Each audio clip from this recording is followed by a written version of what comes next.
This Ayowitty Wings album is really intellectually interesting, which you don't necessarily get at a first glance. Like, I read the Pitchfork article about this, and they called it delightfully immature, and they just call it that because it has video game sounds in it, which I think is really silly. So let me give you an explanation of the album and then kind of my response to that. So you're getting, yes, some video game sounds in here, and fun fact, Ayowitty has like won video game competition, so I guess that's the other thing he does besides music. And he's also got collaborations of a bunch of different influences on here.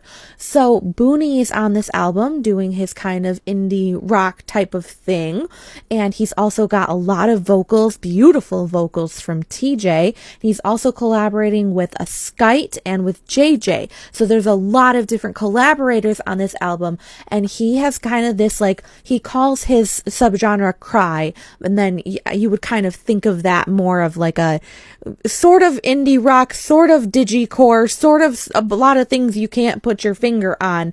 And the production is just amazing. Like, we're getting like Jane Remover level of sort of production genius, I think, on here for sure.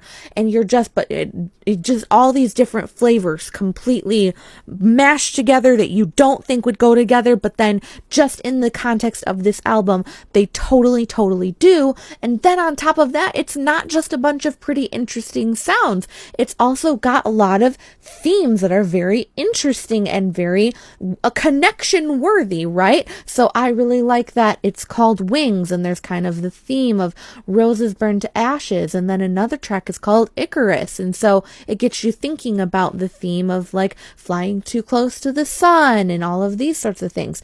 So the reason that I think that it's not delightfully immature, as Pitchfork wanted to say, and is because the whole point of bringing all of these different influences, especially with like the video game sounds and everything, it's not to be immature teenage bedroom music, in my opinion. It's maybe some of these critics have never played a freaking video game. I don't know.